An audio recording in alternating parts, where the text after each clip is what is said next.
కీర్తన 42 నాశనకరమైన గుంటలో నుండి జిగటగల దొంగ ఊబిలో నుండి ఆయన నిన్ను పైకెత్తును.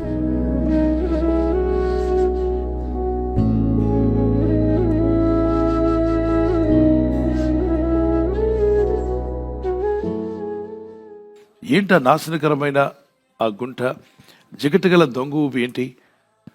మీ జీవితాల్లో మీరు ఊహించినటువంటి చిక్కుల్లో చిక్కబడ్డారనుకోండి, మీరు ఊహించలేదు ఆ సమస్యల్లో చిక్కబడతామని. అది ఎలాంటిదంటే దొంగ ఊబి లాంటిది. మీరు ఎప్పుడైనా ఊబిని చూసారా? పల్లెటూరు ప్రాంతాల్లో కానీ అడవి ప్రాంతాల్లో కానీ వెళ్తుంటే రోడ్డు పక్కన మీకు నెర్రవిడిచినట్టుగా భూమి కనిపిస్తుంది. ఆ పొలాల్లోకి పోవచ్చు కదా అని చెప్పి ఆ కాలువలో మీరు దిగారనుకోండి, ఎండిపోయి ఉంటుంది కాలువ, నీళ్లు ఉండవు, నెరవిడిచిన భూమి కనిపిస్తుంది. మీరు అవతలకి వెళ్దాం కదా అని మీరు త్వరగా దిగి ఎండిపోయి ఉంటుంది కదా అని చెప్పి నడిస్తే మీ కాళ్ళు ఏమైపోతాయి? లోపలికి వెళ్ళిపోతుంది.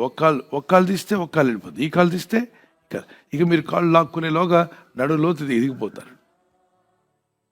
ఇది ఊబనుకోలేదే, నాకు ఊబిగా కనబడలేదు. కానీ ఏమిటి, ఇది దొంగ ఊబా? అవును. మీకు తెలుసా ఒక విషయం?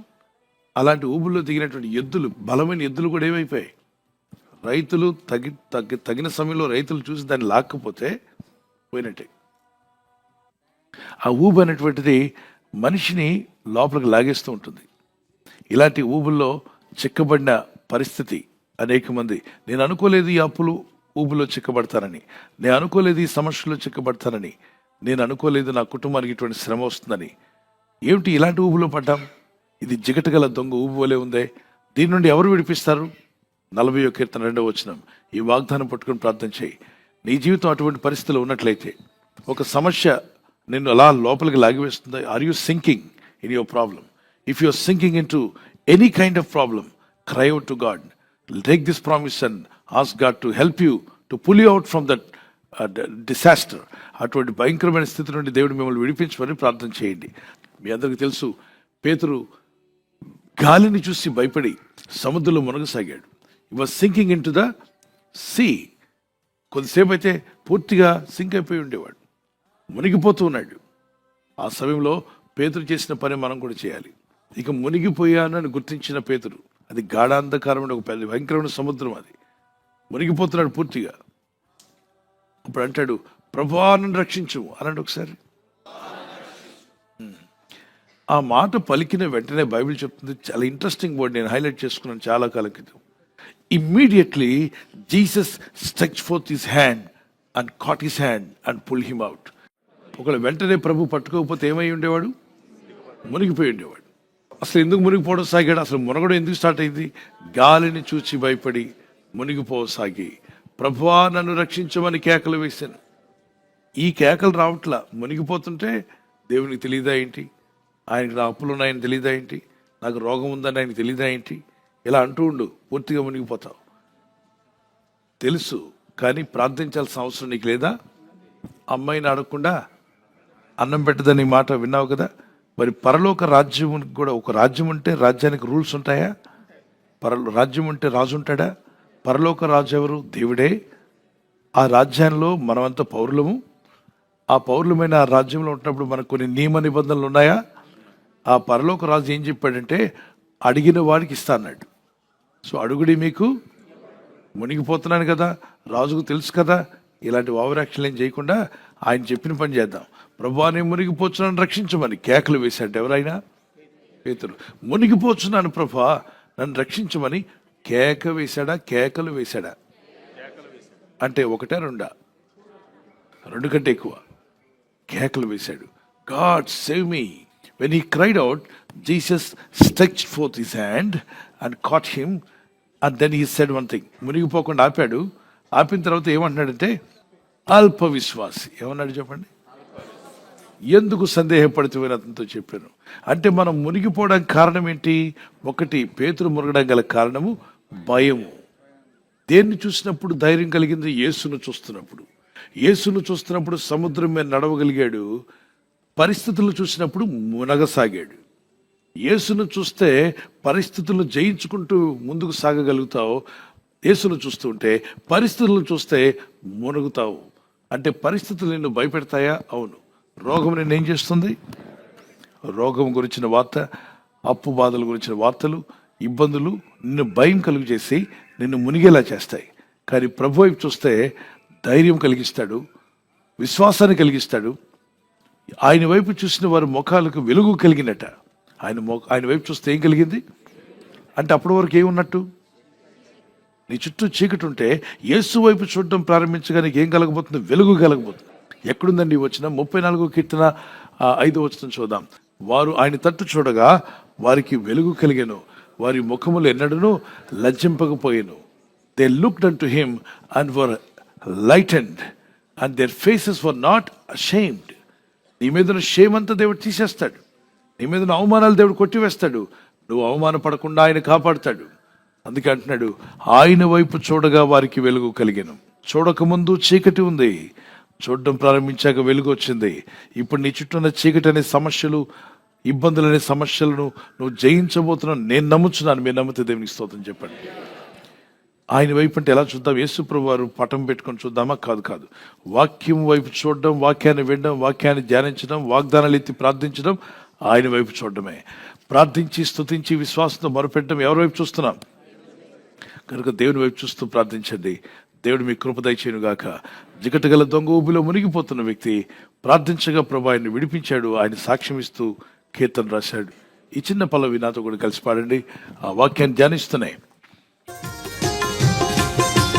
జిగటగల ఊబి నుండి లేవనెత్తెను, సమతలమగు భూమిపై నన్ను నిలిపెను.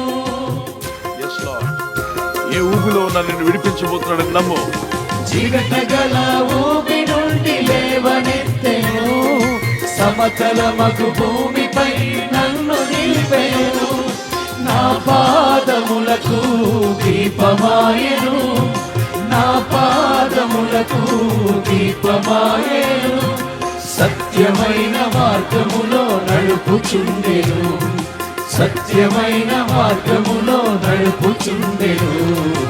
ఈ వాక్యమే నన్ను బ్రతికించెను, బాధలలో నెమ్మదినిచ్చెను. నీ వాక్యమే నన్ను బ్రతికించెను, బాధలలో నెమ్మదినిచ్చెను. ఈరోజు మీ పరిస్థితులను చూస్తూ ఉంటే ఖచ్చితంగా మీకు భయం కలుగుతుంది, విశ్వాసం పోద్ది, ప్రార్థన చేయబుద్ధి కాదు, మునిగిపోవడం సాగుతారు.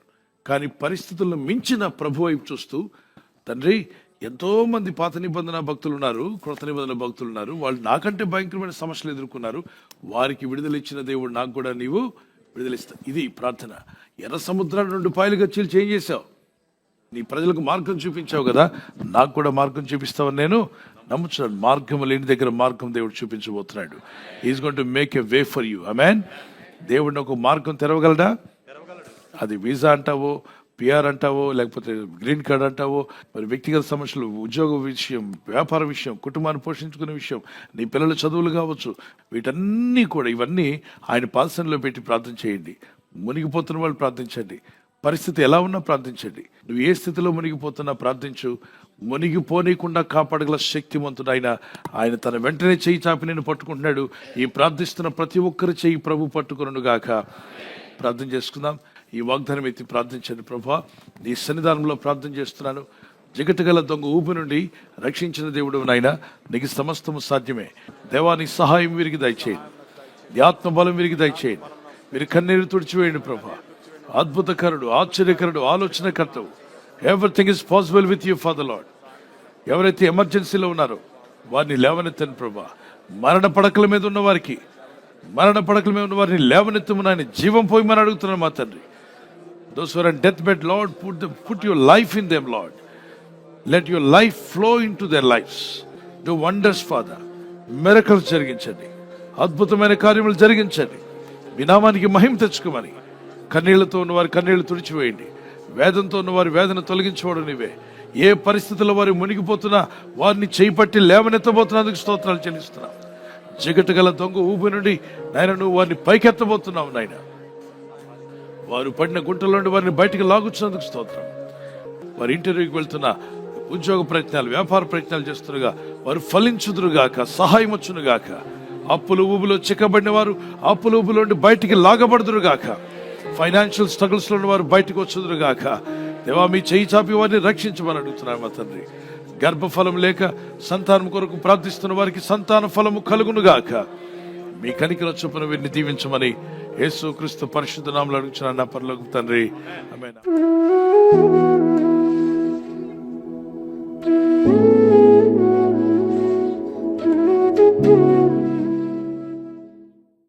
బర్త్డే జరుపుకునే వారందరి కొరకు చిన్న ప్రార్థన చేద్దాం. Happy birthday to you, many more returns of the day. 1 Timothy chapter 4:12. 1 Timothy 4:12 మీ వాగ్దానం. నీ మాటలను ప్రవర్తనలను ప్రేమలను విశ్వాసంలోను పవిత్రతలను విశ్వాసాలకు మాదిరిగా ఉండము. పిల్లరా, మాదిరిగా ఉంటే దేవుడు దీవిస్తాడు. దేవుని కనికరం చొప్పున, దేవుని దయ చొప్పున ప్రార్థిద్దాం. వీళ్ళందరూ కూడా దేవుని కనికరం చొప్పున వారు దీవించబడాలని, మరి బర్త్డేలో ఎంటర్ అయిన వారందరూ కూడా మీకు మంచి భవిష్యత్ దేవుడు ఇవ్వాలి, మంచి మేలు కలిగించాలంటే, ఆయురారోగ్యం కావాలంటే మన మాటలో, ప్రవర్తనలో, ప్రేమలో, విశ్వాసములో, పవిత్రతలో విశ్వాసులకు మాదిరిగా ఉండాలన్నాడు. విశ్వాసులకు మాదిరిగా ఉంటే దేవుడు దీవిస్తాను వాగ్దానం చేశాడు. ఆ వాగ్దానాలు మీ మీదకి వచ్చును గాక. God bless you. ప్రభు మిమ్మల్ని దీవించాలి మా ప్రార్థన. ఆల్వేస్ మీరు ఆ విధంగా ఉండాలని, ప్రభు కృప మీకు తోడే ఉండాలని మా ప్రార్థన. God bless you. Wedding anniversary జరుపుకునే వారికి మీ వాగ్దానము జోబ్ చాప్టర్ 22:28. నీ మార్గముల మీద వెలుగు ప్రకాశించును. Light will shine on your ways. మీ మార్గముల మీద వెలుగు ప్రకాశించి మీరు వర్ధిల్లి అభివృద్ధి పొందుదురుగాక. Amen. God bless you. Many more anniversary to you. May the Lord continue to bless you. ప్రభు రాకడ ఆలస్యమైతే silver jubilee, golden jubilee, platinum కూడా జరుపుకునే సహాయము భార్య భర్తలైన దంపతులైన మీకు కలుగునుగాక. మీ ఇద్దరి మధ్యలో ఐక్యత, ఏక మనస్సు పరిశుద్ధాత్ముడు కలిగించునుగాక. God bless you. ఛానల్ మీరు సబ్స్క్రైబ్ చేసుకోవడం వలన 2 పనులు జరుగుతున్నాయి. ఒకటి, సువార్త జరుగుతున్నది, ఆత్మలు రక్షించబడుతున్నాయి. రెండవది, పేదలకు, అనాథలకు ఈ ఛానల్ ద్వారా సహకారం అందించడం జరుగుతుంది. మనం సబ్స్క్రైబ్ చేసుకోవడం వలన అందరికీ సహాయం చేసిన వారమవుతున్నాం. ఖచ్చితంగా ఈ యూట్యూబ్ ఛానల్ ను సబ్స్క్రైబ్ చేసుకొని బెల్ బటన్ ను క్లిక్ చేయండి. మీకు వెంటనే మెసేజెస్ పంపబడతాయి.